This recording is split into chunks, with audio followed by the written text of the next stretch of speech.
Hey everyone, my name is David and everyone is going crazy over the LEGO and Pokemon collaboration. Since I'm a little kid, I'm a fan of Pokemon. I played Pokemon Ruby on Game Boy back in 2008 and I used to collect Pokemon cards up until 2012 or so. Of course, I also played Pokemon Go when it came out, so today's release is something really cool and special to me. These are 1:1 scale LEGO Pokeballs designed by Luca Herrmann.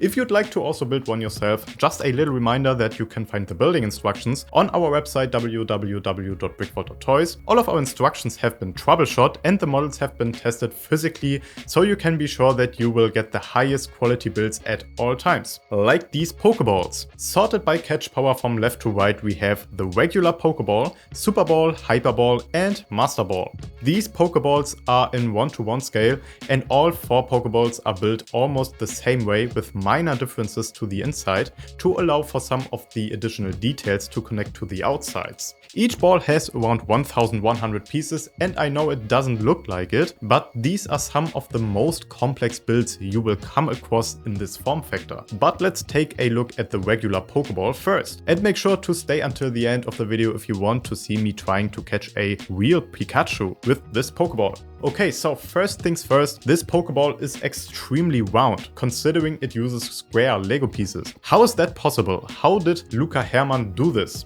Well, the inside looks much more interesting than it seems from the outside. These are all the pieces used for the outside compared to all the pieces that are being used for the interior. For most round shapes you see in LEGO MOCS, people use a technique that is used in the Lowell sphere. It's a template for LEGO spheres that is already pretty round, but apparently wasn't round enough for Luca. With some advanced math, for LEGO building at least, he created a new sphere design that is as round as you can get with square LEGO pieces. Now watch this. He used the Pythagorean theorem, which is extremely difficult for a German to pronounce, and some complicated techniques to get all 744 visible corners in a position where they are 6.8 studs away from the center, with a tolerance of plus minus only 0.097 studs. In short, this is damn round. The balls are 10.88 centimeters in diameter, which is among the realm of sizes I could find on the internet of how big an actual Pokeball is. Here's a drill for size reference. The Pokeball took much longer to put together than I thought, over 1100 pieces, but they're almost exclusively 1x1 bricks, which is really difficult not only for the fingers, but also for the brain. I built the Pokeball in around 2 hours without a break, and you basically start with the black stripe in the middle, and then build the white half sphere and then the red one. A little monotonous to build with a ton of repeating sub-assemblies, but you realize pretty early on in the build how impressive the design work is. It feels extremely high quality and is really heavy for what it is. It also feels really nice, kind of like it's supposed to be some sort of massaging device, thanks to all the small edges that feel really funny while handling it. Sturdiness is top notch here. You can put quite a lot of pressure on the ball without it breaking, thanks to the interlocking sub-assemblies inside.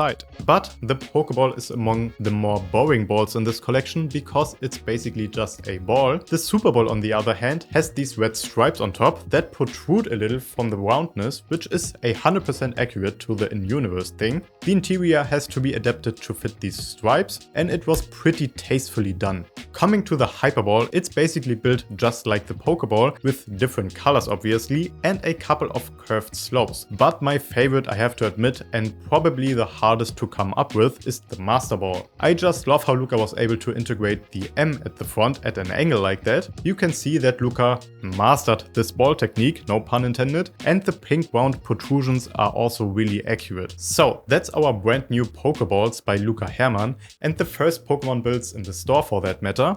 Let me know in the comments which one is your favorite or if you would catch them all. And also, very important, let me know if this is a theme that you'd like us to build more models from, like maybe some of the Pokemon themselves. Let me know. Thanks everyone for watching. Please consider to like this video and subscribe if you haven't already. Make sure to check out the instructions for these on BrickVault.toys, and I'll catch you in the next one.